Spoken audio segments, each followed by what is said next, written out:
Tahun 1999 rilis sebuah TV show di Al Jazeera di mana pendiri Hamas, Sheikh Ahmad Yassin, mengatakan seperti ini.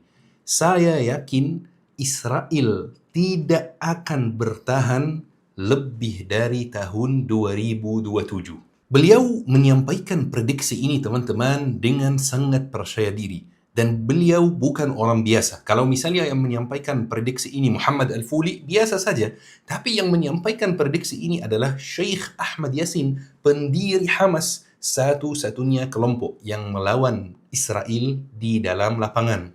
Prediksi beliau ini teman-teman bikin dunia sibuk membahasnya. Negara Arab, negara Muslim, bahkan yang lebih menarik lagi, muncul beberapa dari orang-orang Israel yang mendukung statement beliau ini dan mengatakan bahwa statement beliau ini pas dengan apa yang ada di buku suci Yahudi, apa yang ada di Taurat. Dan ternyata teman-teman, apa yang Syekh Ahmad Yassin sampaikan itu ada sumbernya dari Al-Quran, bukan sekedar prediksi saja dari beliau.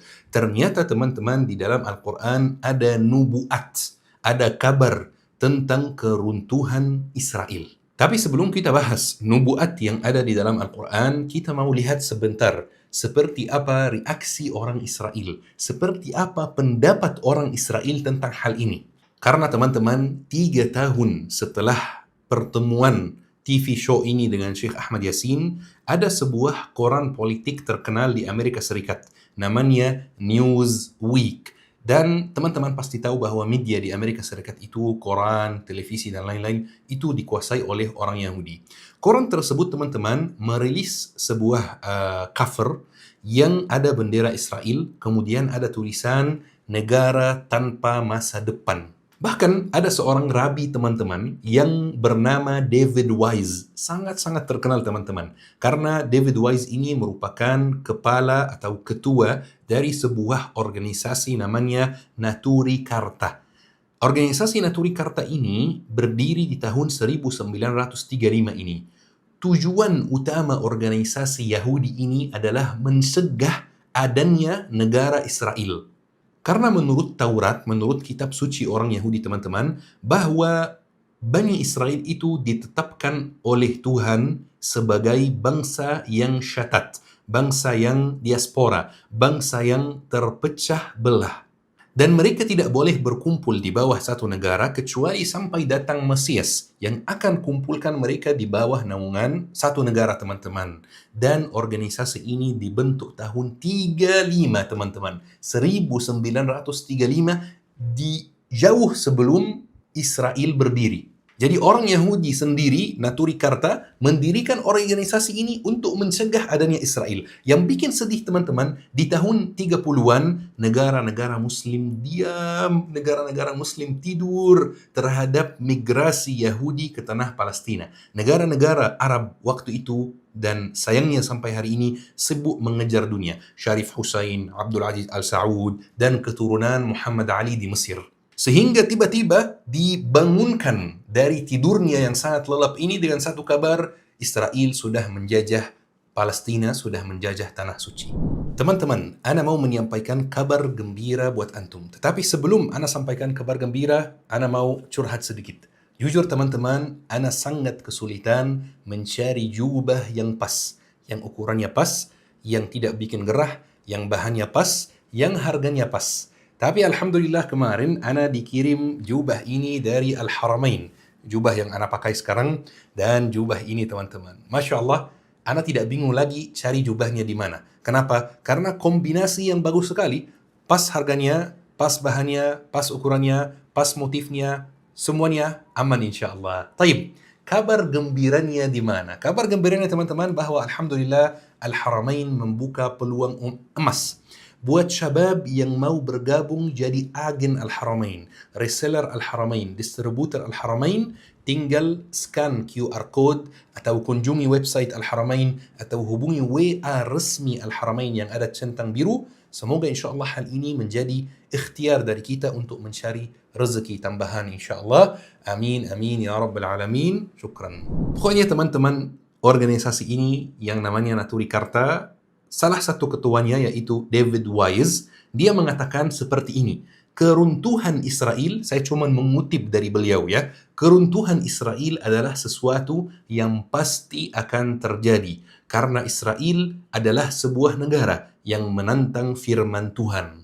Sebenarnya teman-teman, pandangan rabi-rabi Yahudi yang religius yang mendukung Palestina itu pas dengan pandangan Al-Quran juga. Allah Subhanahu wa taala berfirman di surat Al-Isra ayat 104, dan kami berfirman sesudah itu kepada Bani Israel, tinggallah negeri ini, syatat, mereka diaspora teman-teman. Maka apabila datang janji akhirat, kami akan mendatangkan kamu secara berkelompok-kelompok. Dan teman-teman juga ada sebuah ensiklopedia yang sangat terkenal, punya salah satu ulama muslim yang sangat terkenal juga, namanya Abdul Wahab Al-Mesiri. Namanya Mausu'at Al-Yahud wal-Yahudiyah, ensiklopedia agama Yahudi dan orang Yahudi. Tolong teman-teman, kalau antum bisa bahasa Arab, tolong cari ensiklopedia ini karena sangat penting dan akan membantu teman-teman memahami kondisi Israel dan Palestina sekarang. Kata Syekh atau Dr. Abdul Wahab Al-Mesiri, Israel adalah negara kolonial yang muncul setelah negara-negara di Timur Tengah diberi kemerdekaannya oleh negara penjajah. Keberadaan Israel di sana menjadi pengganti penjajahan di Timur Tengah, dan Israel dibangun atas support dari negara luar, dibangun atas migrasi dari negara luar. Dan ini benar teman-teman, Israel itu kalau tidak ada support dari negara barat, Israel itu akan sangat lemah.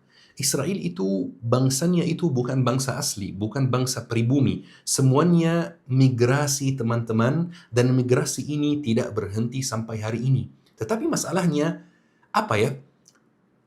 Konsep pribumi beda dengan konsep orang pendatang. Itu beda sekali teman-teman. Pribumi itu tidak akan meninggalkan tanahnya apapun yang terjadi. Kenapa? Karena ini tanahnya, milik dia, milik nenek moyangnya.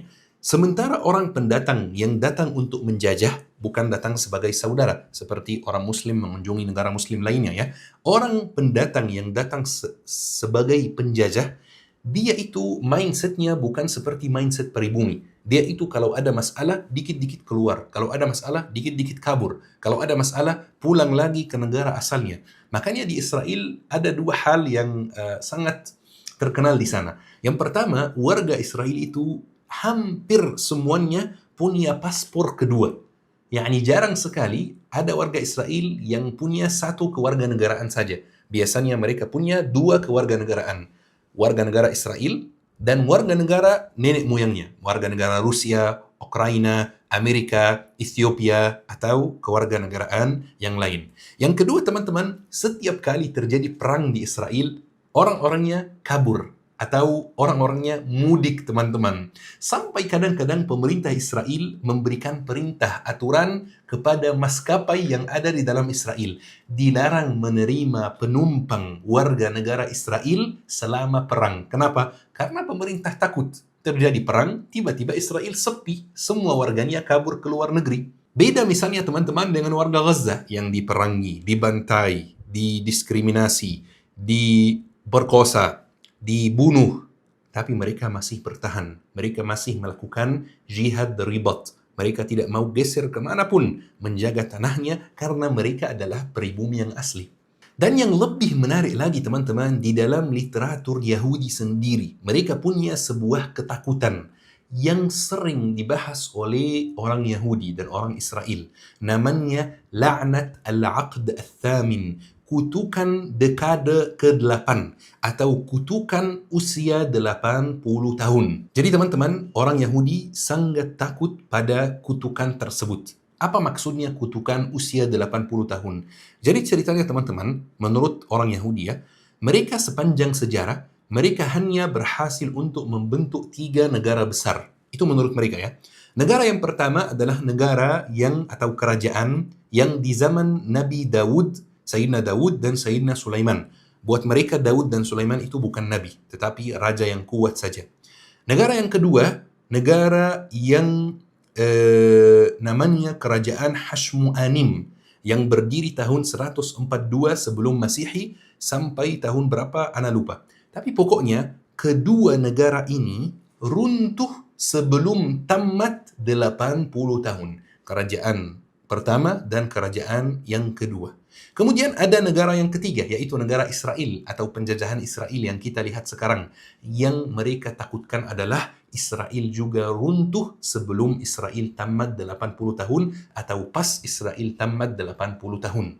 Ini yang mereka sebut dengan kutukan dekade ke-8, teman-teman. Bahwa negara yang mereka dirikan itu runtuh pas usia 80 tahun. Dan teman-teman, kalau kita lihat-lihat, Israel akan tamat 80 tahun di tahun 2027 atau 2028. Mereka sendiri sangat takut, teman-teman, karena mereka merasa terkutuk. Mereka merasa bahwa negaranya tidak akan berdiri, bertahan lebih dari 80 tahun. Ini bukan kata ana, ini kata orang Yahudi sendiri, teman-teman. Coba kita lihat kata mantan PM Israel. Ana kutip dari dia saja.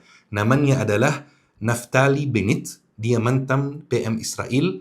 Dia di tanggal 5 Juli tahun 2022 dia mengatakan, kami harus ingat bagaimana kerajaan Yahudi runtuh sepanjang sejarah 2000 tahun runtuh dua kali. Yang pertama karena konflik internal ketika kerajaan Yahudi umurnya 80 tahun. Yang kedua ketika umurnya 77 tahun dan kami sekarang mendekat abad yang ke-8 dan kami menghadapi ujian yang nyata. Apakah kami akan bisa menjaga negara kita? Bahkan teman-teman, mantan Menteri Hukum Israel namanya Gad'un Salar. Dia pernah mengatakan Netanyahu akan membawa Israel ke kehancuran Israel. Setiap hari yang Netanyahu habiskan dalam kepemimpinan, maka dia membahayakan masa depan Israel. Bukan hanya dia, teman-teman, mantan ketua Mossad namanya Tamir Fardo di tahun 2023 mengatakan Iran tidak akan menjadi alasan utama Israel runtuh. Tetapi dalam Israel sendiri atau Israel sendiri akan menjadi alasan utama Israel runtuh. Israel dalam musibah besar, dalam masalah besar. Kita sekarang menghadapi ancaman eksistensial utama sejak tahun 1948. Bahkan teman-teman, Prof. Daniel Kalam, itu pemenang Nobel Prize, teman-teman, dia orang Israel. Dia mengatakan, saya khawatir tentang Israel lebih dari rasa khawatirku di perang 1973 ketika Israel melawan Mesir. Saya khawatir tentang masa depan Israel. Ini bukan tanah airku, tapi ini adalah tanah air cucuku. Ini adalah akhir dari demokrasi. Teman-teman, kembali lagi ke statement Syekh Ahmad Yasin. Syekh Ahmad Yasin, bagaimana beliau bisa membuat kesimpulan bahwa Israel akan runtuh di tahun 2027. Jadi di dalam agama Islam, teman-teman, ada aturan yang disepakati oleh semua orang karena aturan ini memang diambil dari Al-Quran. Bahwa setiap 40 tahun generasi berganti, teman-teman. Generasi yang ada hari ini, 40 tahun lagi, khalas sudah berganti. Jadi Syekh Ahmad Yasin mengatakan ada 3 generasi umat Islam. Generasi yang pertama adalah generasi kekalahan, yaitu generasi yang kalah di tahun 1948 saat Israel berdiri.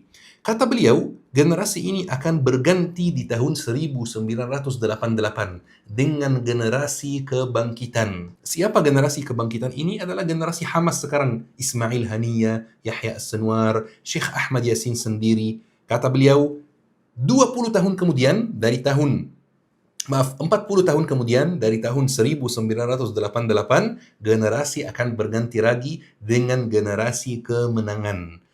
40 tahun setelah tahun 1988 berarti tahun 2027 atau 2028, teman-teman. Dan ini apa yang kita lihat, teman-teman. Generasi kebangkitan itu mulai syahid. Ismail Haniyah, Yahya As-Sinwar, Muhammad Ad-Daif, Syekh Ahmad Yasin, Ar-Rantisi, dan lain-lain. Semuanya mulai syahid. Dan generasi kemenangan pelan-pelan naik, teman-teman. Syekh Ahmad Yasin juga berkata, teman-teman, bahwa keruntuhan Israel itu tidak ada hubungannya dengan kekuatannya. Israel bisa runtuh pas sangat kuat. Karena Syekh Ahmad Yasin menyampaikan satu ayat yang mungkin kita pernah baca berkali-kali di dalam Al-Quran, tetapi jarang sekali kita tadabburi ayat ini. Jarang sekali kita, merenungkan perintah Allah Subhanahu wa taala. Di surat Al-Hasyr Allah Subhanahu wa taala berfirman, kalian menyangka bahwa mereka tidak akan keluar, musuh itu ya, dan mereka pun yakin bahwa benteng-benteng mereka dapat melindungi mereka dari azab Allah. Israel kuat dan tidak bisa dikalahkan ya. Maka Allah mendatangkan kepada mereka hukuman dari arah yang tidak mereka sangka-sangka. Akan terjadi sebuah peristiwa yang bikin mereka tiba-tiba lemah, teman-teman. Dan Allah menanamkan rasa takut dalam hati mereka. Mereka kalau ada masalah, dikit-dikit kabur ke luar negeri, tidak mau menjaga tanah yang mereka jajah ini.